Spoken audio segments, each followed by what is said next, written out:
What's up, 12th man? Glad to see you guys. Thank you for watching again.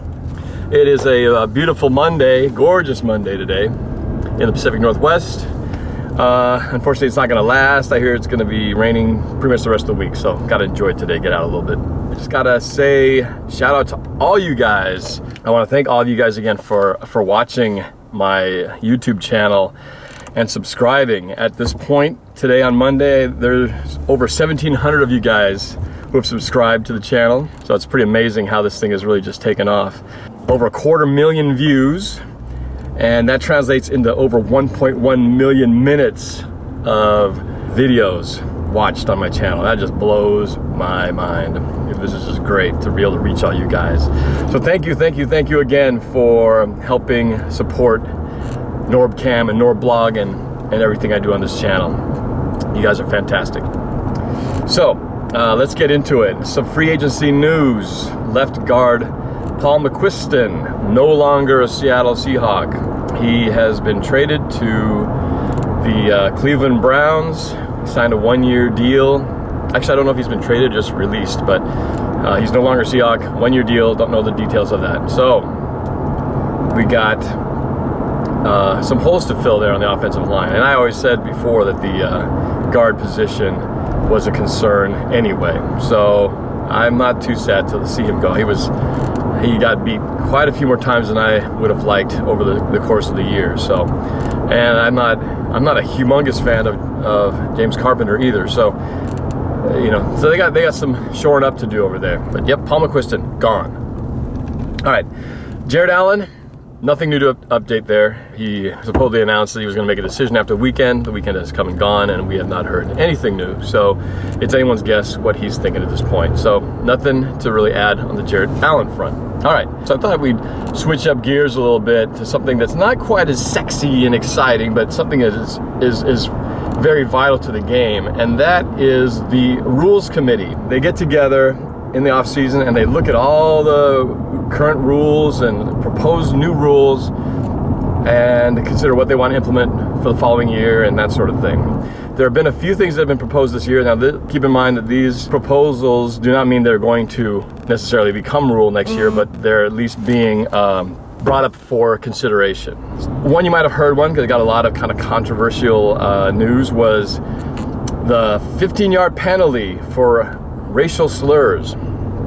In this PC world we live in now, this is not too much of a surprise, and I think they're really more targeting the use of the N-word on the field. I don't know how much it's being said that much. Obviously it must be enough of a problem that they gotta make a rule for it. But I think that's good, because that doesn't affect the gameplay anyway. It's a sportsmanship thing. So much like taunting and that sort of thing, it'll just be a judgment call. But I got no problem with that. So there's that one. There's another one that I'm in favor of. The referees now on replays, they're going to have a direct contact with the command center, someone in the command center who will already be on the play looking at it, and they'll be discussing it and reviewing that play immediately so that they can kind of get a jump on it and have an extra set of eyes looking at it instead of just having to wait till he goes under the hood. I don't know why they didn't do that in the first place. It seemed like it was kind of it should have been an automatic thing anyway, but I guess they haven't really formally put that in the process, at least not for all the games. So that's a good thing. Anything to get the replays right, I'm all for that. Then this gets to another one, which I'm not a big fan of this, okay? Because when you start messing with things that affect scoring, a field goal is 3 points, extra points 1 point. Yeah, I mean, nothing that's changing, but they're addressing the extra points because apparently there are those who feel that the extra points are too easy, that apparently converting 96 to 98% of the time extra points or more, maybe 99% of the time, is just too automatic. They want to make it a little bit more challenging. And there's a couple different proposals that are out there for doing that.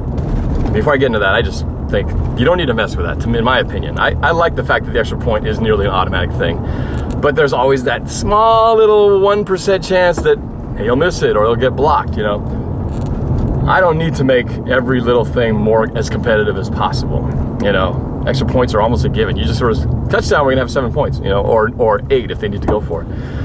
But I mean, ask John Carney formerly of the Saints. He's retired now, but I believe in 2003 he could have sent the Saints back. The Saints back then was pre-Drew Brees time. They weren't very good still then. Could have sent them to the playoffs, and instead he missed an extra point, and they missed it. And then I think in 2007, there was that game against the Jaguars where they had this amazing Stanford marching band type comeback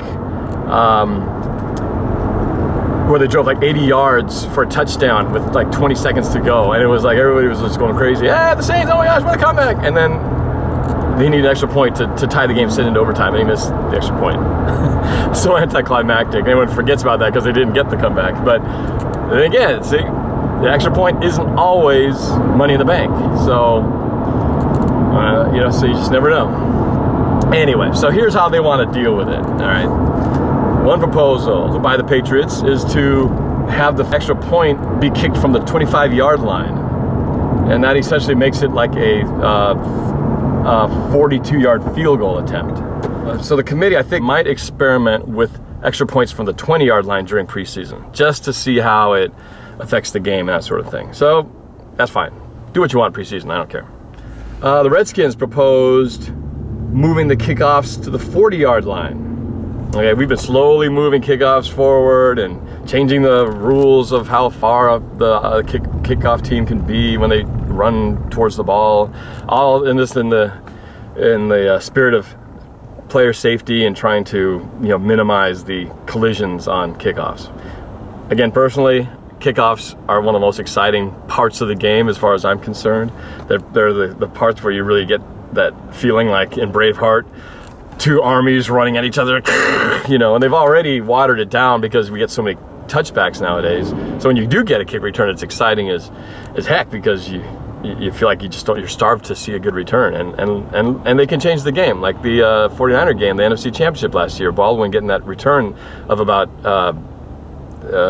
65 yards or so to get us into field goal range right after the 49ers took a touchdown lead sometime in the third quarter. I mean, that was huge. And if you take, that possibility out, we got to start back at the 25 or the 20-yard line. So, anyway, so there's that.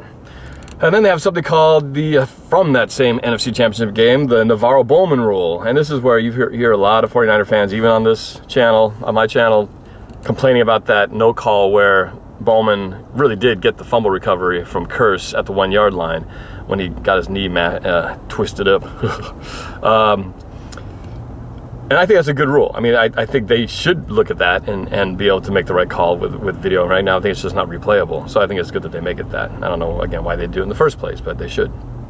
And on the side about that play, a lot of 49ers will complain about that, but you got to remember that even though the 49ers would have gotten the ball back at the 1, keep in mind that Seattle turned the ball over on a fumble on 4th down at the 1, like 2 plays later, or a play later. So it really didn't change the outcome of the game. The 49ers actually got plus 12 yards or so out of that fumble. So they were actually better off that they didn't get the ball. So yes, the ruling was wrong, but no, the impact was actually not even beneficial to the Seahawks, the way it played out. Now, if we had scored, yeah, you could make that argument, but they didn't. The Patriots want to have it so that a coach can challenge any decision from the officials. And the Redskins, for that matter, also suggested that personal fouls should be reviewable. And I'm totally for that because, as we all know, the Seahawks get their fair share of penalties, don't they? So any chance to review that and make sure that it's right, I think that's fantastic. Anytime you can get the real call correct, then let's do it. So, yeah, totally good as a NFL fan and especially as a Hawks fan. Redskins also proposed having no overtime in preseason. Amen to that. We don't need anything longer than preseason to get guys hurt in games that are completely pointless. So yes, let's remove overtime from preseason. Who cares what your record is? It means jack. Belichick of the Patriots, he proposed also having fixed cameras on all 6 boundary lines. That would be the goal lines, the out of bounds end zone, and also both sidelines. I think that's a good call. Again, anything to get everything right is good.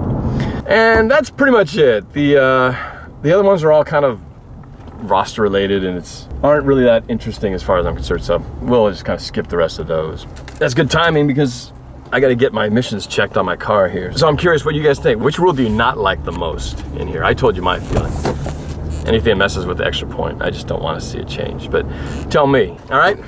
Got my admissions pass. Now I'm picking up the little girly girls. Oh, are you recording now? Maybe. If you are, it says right. What up, number 24 or whoever you are?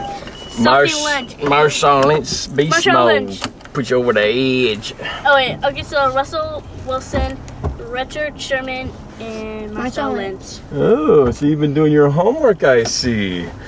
You upped your knowledge of because Seattle Seahawks football players from 1 to 3. Because I know. All pros, good choices. I know another player. Yeah, Michael okay. Robinson. Go ahead, who? Michael Robinson. Ooh, Michael Robinson of the Real Rob Report. He told me one. He said, there's a player named Michael Robinson. I like Michael Robinson. I don't know him. Well, here's a trick question. What's his number? I knew you were gonna say that. I'm just fixing a random number, 16. No, it's close to, I'll tell you, it's close to Marshawn Lynch and it's close to Richard Sherman's numbers. Oh wait, 22? Nope. 26? Yes. Oh, yeah. By the number name 12 of... Russell Wilson? Number 12? I mean, Number 12? No. I mean- I've got the number 12 because we are the 12th man. We are the loudest fans, yeah. I don't like that. That's all right. That's all right. It's like on YouTube. Haters can hate. Haters be hating. So weird. It's Haters like, be hating, but that's all right. We know what time it is, Oh, wait, man. We know what Richard. time it is. Yeah, you said you were watching with your mom, and then you guys didn't really like the song. It was weird. What do you mean weird? What does that mean? It's like. You're slamming. Sherman is 12, right? No, I just said we are the 12th man. Seahawks, we got your back, yeah. Richard Sherman is a number 20 something. One number higher than Marshawn Lynch, beast mode. Well, I'm glad you did your homework. That was good. Okay, next week or next time, come back with 2 more names and the numbers. I don't like homework. Think of it more as fun research. Bye-bye. You see, the 12th man colonization, conversion of the young minds is underway. Go Hawks. We are the 12th man, Seahawks, we got your back, yeah. Seahawks, we got that swag, yeah. Defense